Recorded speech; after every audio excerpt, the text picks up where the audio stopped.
Hey, good morning, students. It is the second day to prepare for our showcase.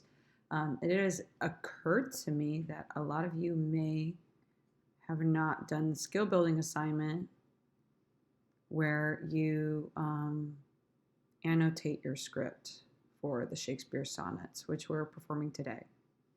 So if I go ahead, if I click this link here, maybe you just took a photo of the sonnet that you're going to do, and you didn't take the time to annotate it. So I'm going to go ahead and I'm going to model that process for you right now, just so you're all prepared.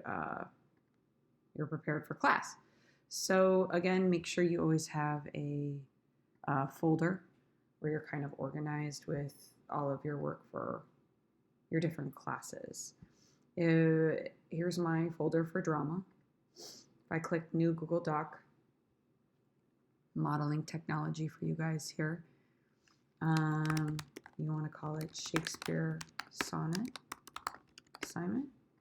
And here's the sonnet that I picked. I did hear Miss Copera say in class that I only need to do 7 lines, and I'm not trying to do anything extra. So when I do count the clock that tells time and see the brave day sunk into the hideous night, when I beheld the violet past prime and sable curls also over the white, lofty leaves I see barren. Church he's curious, summer's green olive, she's born. Then the beauty do I question make. Okay, so I'm going to stop there. And that's a little more than 7 lines, but I feel like that's a good stopping point. And it's fine if you edit it a little. Now, I am okay with you. What in the world? I am okay with you doing the classical, the modern for this assignment, but I really encourage you to do the classical, because that's kind of the point.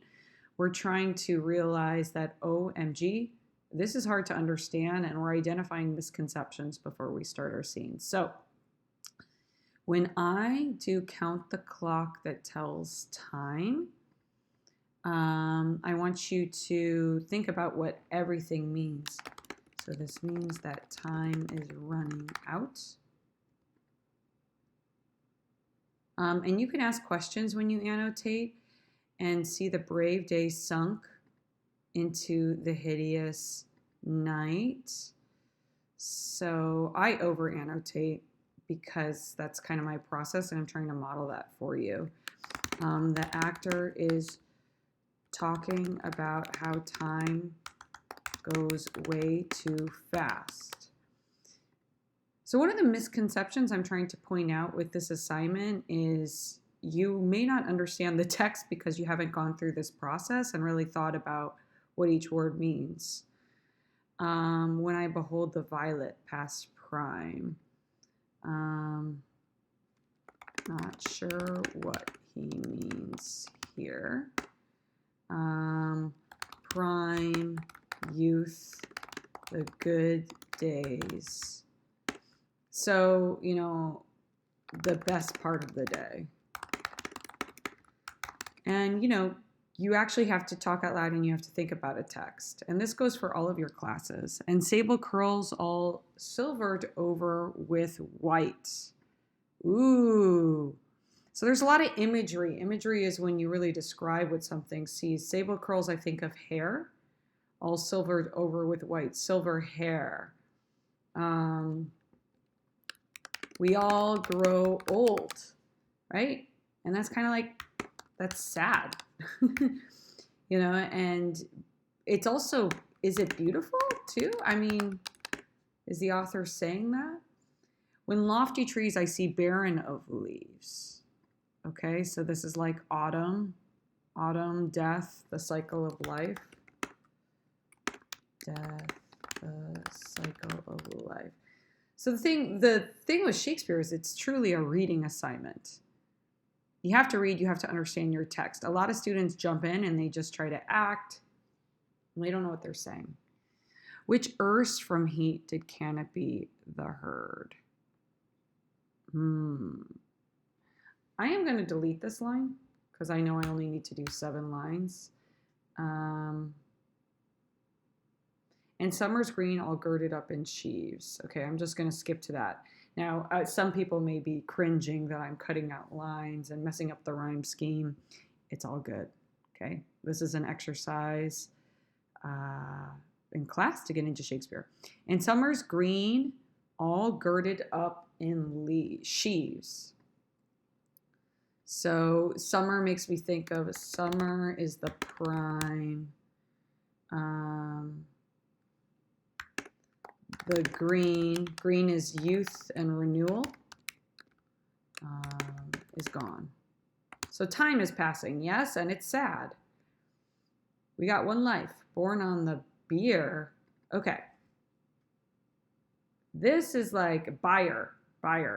This is like this is an example of when you should look stuff up because he makes up words, he uses old words. Buyer, brewery, ooh, beer. We do not endorse that in school. Google, buyer, Shakespeare definition. Buyer definition, buyer. Okay. A frame or stand on which. So yeah, do you notice how I wrote buyer? Look, it says beer here too. So it could have multiple meanings. But I said buyer and I wrote Shakespeare because you're going to get all sorts of different stuff when you look stuff up on the web.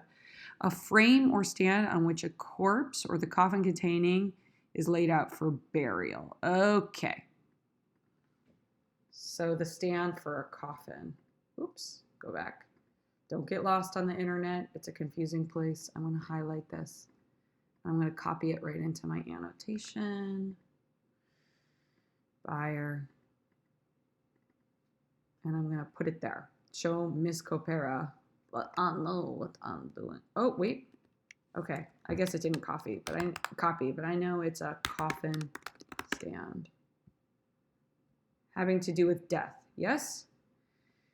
White and bristly beard. So that makes sense. So born on the bier with white and bristly beard. So we're born on a coffin.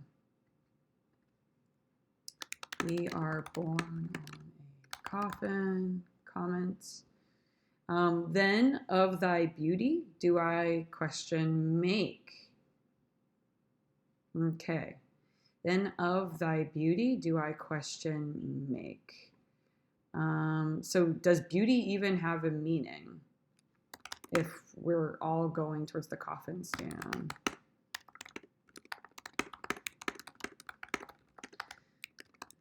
Okay. So I said, now notice I'm trying to not get you guys to totally reject assignments, but I said a minimum of 3 comments, and notice how I did, I think 5. I did more than that. I did a lot.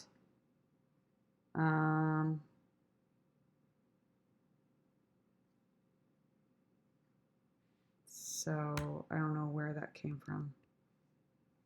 I'm in my old, look guys, I'm getting lost in Google.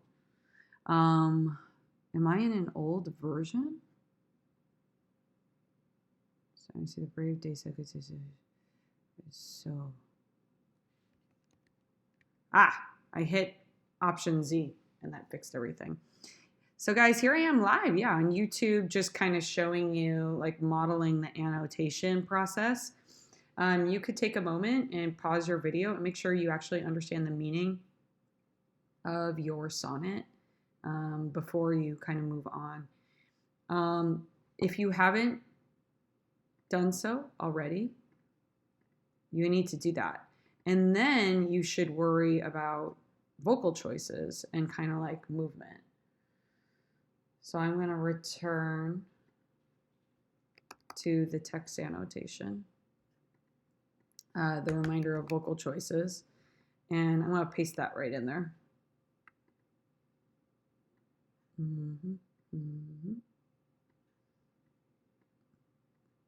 Just so I remember. Okay, so I need to have pauses. I need to have different pitches.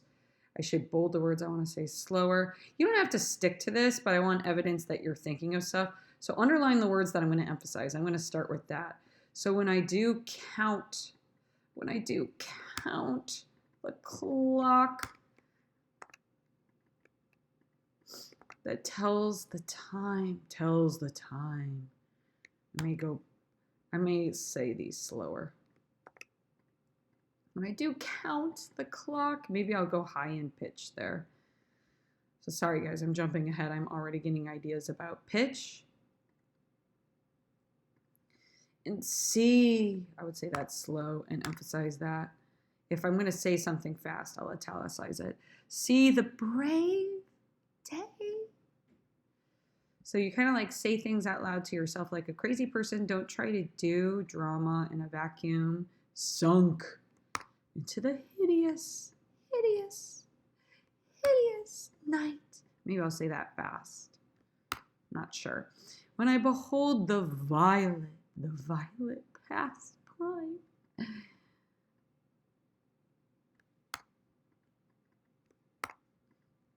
What is yellow?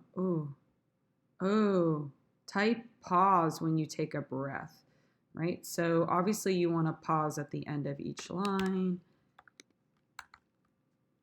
Pause. Pause. Why am I putting these in here? Because kids don't pause. And sable curls. So if you see a comma, I would pause. Pause. Lofty trees and leaves. Pause. Real quick, your Shakespeare scenes aren't written in, they're in PDFs. So you may want to make a Word document with Spark Notes for your scene. Just some advice for you guys. Pause. Notice how I'm not reading, but I know I'm going to have to pause there, and I'm just reminding myself. And sable curls all silvered over with white. Oh, I was supposed to highlight these in yellow. I'm not going to trip if it's not perfect, but you do want to make sure that you see the pause and you don't read pause out loud. Dun, dun. Now this process that I'm doing right now, students skip all the time. They skip annotation. Drama kids, if you want to have a good semester, especially with Shakespeare, don't skip annotation. You want to do it. When I do count the clock that tells the time, and see, I want to go high in pitch there. See the brave day sunk into hideous night when I behold the violet past prime. Violet, go down, low pitch. And sable, do I use high pitch too much? Sable curls, when lofty trees. A lot of these things I want to say slow because I feel like you need to say Shakespeare slow. I see barren leaves. Maybe I'll say that fast. Barren leaves, emphasize. I see. Maybe I want to stretch that out. I see. I know it doesn't say to do that, but that's going to help me to remember. I see barren of leaves. I don't want to emphasize the words like of. And summer's green, all girded up. Girded up in sheaves, borne on the bier. I'm going to put a pause there because I really want to emphasize this idea of the coffin. Now, you can make the choice to kind of like put in the right word. Like if you feel like when I perform this, no one's going to know what a bier is, I'm not going to be tripping if you just put in coffin and you edit it. So you want people to understand. But I do want you to remain faithful to the general feeling of the classical text. Again, like I've been saying, if you're confused by what you are saying, maybe it's because you don't understand. You didn't go through this annotation process. With white. Oh, I'm going to say this old with white and bristly beard. Yes, I think I'm going to do an old voice there. So maybe I'll make a note to myself, do old voice. So all the yellow are my notes to myself. Pause, breathe. Whenever it's yellow, it's pause, breathe. Then of thy beauty. And question do I make? This is going to be my crescendo. It's going to be at the end. It's short, but this is like the thought that Shakespeare wants to think us about. Often poets are like winking at us. Okay, that's my first annotation. Now I'm ready for rehearsal. Make sure you write your name up at the top before you take a picture and you put this to Seesaw. Make sure I can see all of your annotation. Can't talk to this morning. Annotations and your thinking as well. So include your comments in your photograph and make sure you redo that. And good luck with your performance. Please have fun in rehearsal today. Have fun, guys.